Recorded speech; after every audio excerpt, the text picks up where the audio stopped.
दोस्तों, स्वागत है आपका आज के सेशन में। आज हम लोग करने वाले हैं उत्तर प्रदेश पीसीएस और अन्य जितने भी स्टेट पीसीएस हैं उसके लिए विज्ञान पे आधारित ये प्रश्न है और ये अति महत्वपूर्ण प्रश्न है। थोड़ा सा ठीक ठाक लेवल है जहाँ से प्रश्न आपके बन सकते हैं, आ सकते हैं। चलिए शुरू करते हैं। दोनों मीडियम में रहेगा, ध्यान से आप अंग्रेजी वाले पढ़ लीजिएगा। थोड़ा सा अंग्रेजी और हिंदी दोनों में हम एक्सप्लेन कर देंगे। जब ट्रेन चलना शुरू करती है तो उसमें बैठे यात्री का सर पीछे की ओर झुक जाता है, इसका कारण क्या है? ठीक है, अब देखिए कोई पर्सन ट्रेन में बैठा हुआ है तो जब ट्रेन आगे बढ़ती है तो उसका सिर पीछे की ओर हो जाता है। ऐसा क्यों होता है आपको बताना है। ठीक है, ऑप्शन दिया हुआ इनर्शिया ऑफ रेस्ट यानी कि विराम का जड़त्व, इनर्शिया ऑफ मोशन यानी कि गति का जड़त्व, मोमेंट ऑफ इनर्शिया यानी कि जड़त्व का आघूर्ण, ठीक है, और कंजर्वेशन ऑफ मास यानी कि द्रव्यमान का संरक्षण। ठीक है, तो इसका उत्तर हो जाएगा, वो हो जाएगा ए यानी कि इनर्शिया ऑफ रेस्ट के वजह से। ठीक है, देखिए जब ट्रेन जो है अचानक चलती है तो शरीर का निचला भाग तो ट्रेन के साथ लगा होता है। ठीक है, यहाँ पे सब एक्सप्लेनेशन में लिखा हुआ है, देख सकते हैं। ठीक है, आप ट्रेन का जो है निचला भाग कहाँ लगा होता है?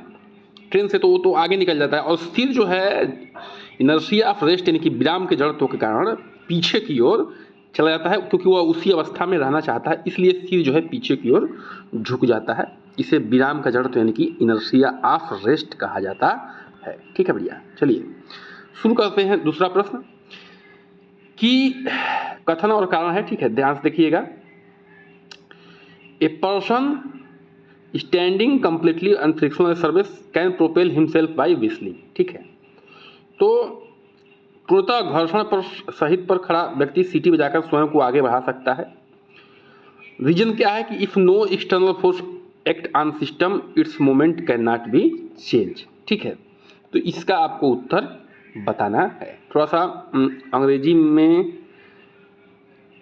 ठीक है, देख सकते हैं आप। ठीक है, और यदि किसी निकाय पर बाह्य बल नहीं कार्य नहीं करता है तो उसका संवेग परिवर्तित नहीं हो सकता। तो बताइए इसमें कौन सा आपका सही है,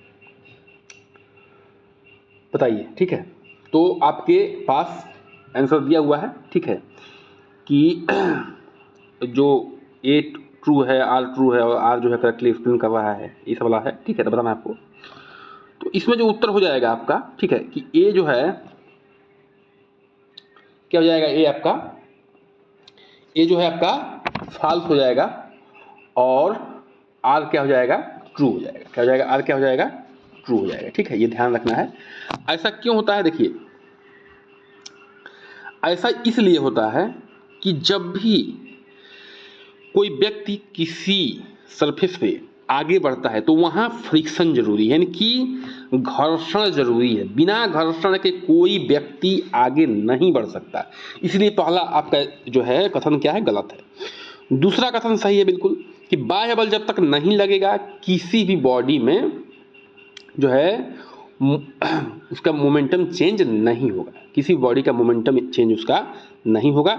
तो दूसरा क्या है? ठीक है, दूसरा कथन सही है। आगे बढ़ते हैं, प्रश्न संख्या 3 पे आते हैं। देखिए, why is more difficult to walk on ice than on road. सड़क की अपेक्षा बर्फ पर चलना कठिन क्यों है? तो आप समझ सकते हैं कि इसका हम लोग आंसर भी कर चुके हैं। देखिए, बर्फ सड़क से अधिक कठोर होता है, सड़क बर्फ से अधिक कठोर होती है, पैर से धक्का देने में बर्फ कोई प्रतिक्रिया नहीं देती, बर्फ सड़क की अपेक्षा कम घर्षण प्रदान करती है। ठीक है, बिल्कुल सही। देखिए, बर्फ पर चलेंगे तो फिसल सकते हैं, ऐसा क्यों?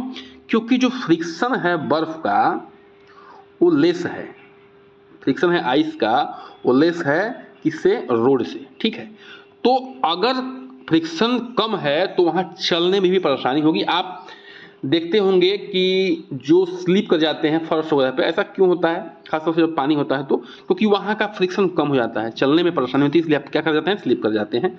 तो यहाँ आइस का फ्रिक्शन कम है किसके अपेक्षा? सड़क की अपेक्षा, इसलिए आपको चलने में समस्या होती है। ठीक है, तो चलते समय हम पैर से जमीन की पीछे की ओर धक्का देते हैं और जमीन का घर्षण बल हमें आगे की ओर धक्का देता है। बर्फ की सतह पर घर्षण कम होता है, इसलिए पर्याप्त घर्षण बल नहीं मिल पाता है और फिसलने की संभावना बढ़ जाती है। प्रश्न संख्या 4 पे आते हैं। ठीक है, in starting a loaded cart on one has push harder than to keep it moving. भरी हुई गाड़ी में को चलाना शुरू करने के लिए उसे चलती अवस्था में बनाए रखने की अपेक्षा अधिक बल लगाना पड़ता है। देखिए ऐसा इसलिए होता है कि जो स्टैटिक फ्रिक्शन है, ठीक है, स्टैटिक फ्रिक्शन है, इनकी जब गाड़ी रुकी हुई है, गाड़ी जब रुकी हुई है स्टैटिक में है, तो उसका फ्रिक्शन अधिक होता है जब गाड़ी किस में होती है, मोशन में होती है, ठीक है। तो एक बार जब गाड़ी चल गई आपकी, एक बार जब आपकी गाड़ी चल गई तो जो फ्रिक्शन लगेगा वो रुकी हुई फ्रिक्शन से कम लगेगा, इसलिए गाड़ी को जो है चलना आसान हो जाता है, ठीक है। तो इसमें जो उत्तर आप देख सकते हैं कि चलती हुई वस्तु का भार कम होता है, पहिए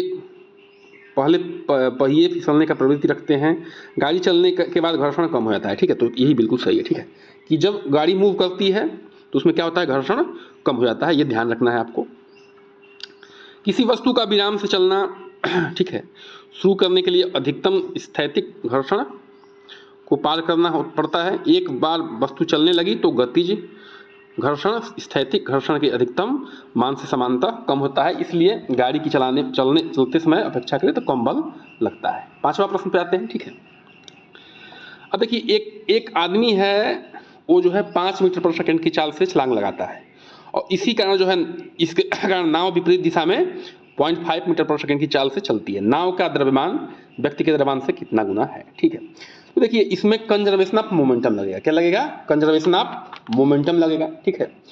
अब मान लीजिए कि व्यक्ति का जो है m है, m भार है, ठीक है, व्यक्ति का भार m है, ठीक है, और n भार है किसका, नाव का, ठीक है। तो m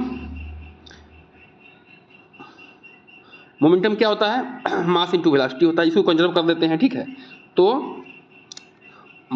मास m गुणे 5 है आदमी का चाल, ठीक है, माइनस विपरीत दिशा में होता है इसलिए माइनस लगा रहे हैं, ठीक है। 0.5 गुणे n मान लेते हैं नाव का भार, और 0 है क्योंकि शुरुआत में तो सिस्टम का मोमेंटम क्या था, 0 था। तो जब आप इसको सॉल्व करेंगे आप, ठीक है, तो क्या हो जाएगा, यहाँ पे m 5m = 0.5n, ठीक है। तो जब आप इसको सॉल्व करेंगे तो जो n अपान m का रेशियो आएगा, ठीक है, वो क्या आएगा, 10 आएगा, क्या आएगा, 10 आएगा। तो इसका उत्तर कौन सा हो जाएगा सही आपका, ये आपका डी हो जाएगा। ये इक्वेशन यही बनेगा जो हमने आपको यहाँ पे बना के दे दिया है, ठीक है। तो ये ध्यान रखना है, ठीक है। यहाँ पे जो अंत में आएगा रिजल्ट वो आएगा आपका, जो हम इक्वेशन लिखे थे उससे आप देख सकते हैं, n/m = 5/0.05, उत्तर क्या जाएगा आपका 10, ठीक है। तो ये ध्यान रखना है। प्रश्न संख्या 6 पे आते हैं। एक व्यक्ति ऐसी कार में बैठा है जो प्रारंभ में विराम में है, चारों पहियों पर सड़क का अभिलंब पर प्रतिक्रिया R है। जब कार समतल सीधी सड़क पर चलती है तो आगे के पहियों पर अभिलंब प्रतिक्रिया किस प्रकार बदलती है, ठीक है। फिर वही बात, ठीक है, कि जब स्टैटिक में है, ठीक है, तो इसका उस पर R का कितना लगेगा, म्यू इंटू n। तो नॉर्मल फोर्स तो समान है, लेकिन म्यू जो है घट बढ़ रहा है। जब गाड़ी रुकी हुई है तो म्यू का मान ज़्यादा है, जब गाड़ी चलने लगी तो गाड़ी म्यू का मान कम हो गया, ठीक है। तो चलते समय जो है वो क्या हो जाएगा, उसका R का मान क्या हो जाएगा, ठीक है, बी ऑप्शन, यानी कि it will be lesser than R, ठीक है। यह R से कम हो जाती है, ठीक है, जो चलने वाला R है वो। तो वही चीज़ यहाँ पे लिखा हुआ है, एक बार लोग क्या पढ़ सकते हैं, ठीक है। An oil tanker is partially filled with the oil, ठीक है, और जब ये फॉरवर्ड मूव करता है, सड़क पर मूव करता है, तो तेल की जो सतह है उसके आकार में क्या परिवर्तन आएगा। तो देखिए एक ट्रक है, मान लीजिए कोई ट्रक है, ठीक है, कोई ट्रक है,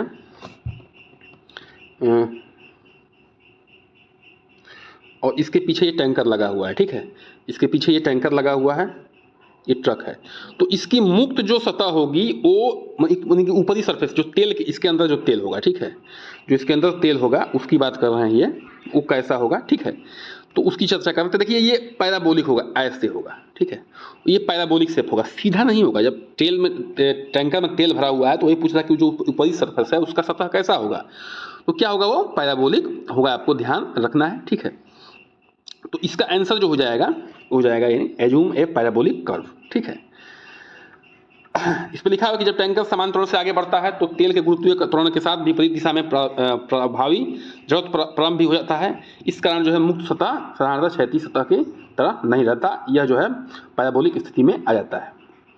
अब देखिए ये इंपॉर्टेंट क्वेश्चन है कि जब जो है, ठीक है, तीव्र वक्राकार मार्ग में कोई कार घूमती है तो उसमें क्या क्या स्थिति बन सकती है, यानी कि जब कोई मोड़ है उस पर कार अगर चल रही है, मान लीजिए ये कार है उस पर ये जा रही, ट्रेवल कर रही है, तो हाई स्पीड होगा तो क्या उसमें कंडीशन बन सकता है। ठीक है, तो बाहरी पहिए के चारों ओर पलट सकता है, अंदरूनी पहिए के चारों ओर पलट सकता है, बाहर की ओर फिसल सकता है, अंदर की ओर फिसल सकता है। तो इसका उत्तर जो हो जाएगा भैया वो हो जाएगा आपका 2 और 3। क्या हो जाएगा?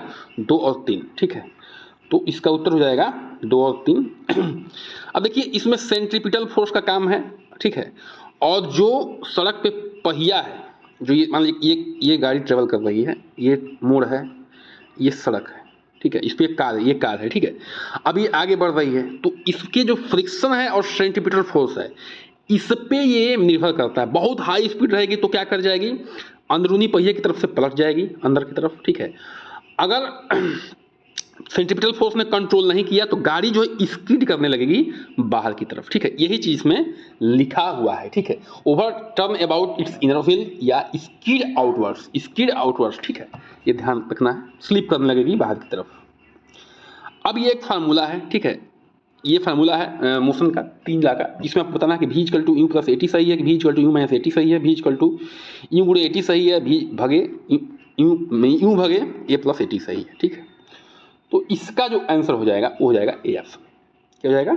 ए ऑप्शन हो जाएगा। ठीक है, इसका जो आंसर हो जाएगा वो हो जाएगा आपका ए ऑप्शन। ठीक है, ये ध्यान रखना है। तो आशा है कि ये प्रश्न आप समझ पा रहे होंगे, कर पा रहे होंगे, और ऐसे ही प्रश्न हम लाते रहेंगे। तो इसमें देख सकते हैं कि क्या यूँ है, क्या भी है, क्या टी है, क्या ए है। ठीक है, तो आशा है कि ये सेशन अच्छा लगा होगा। बहुत बहुत धन्यवाद, जुड़िए रहिए, बने रहिए हमारे साथ।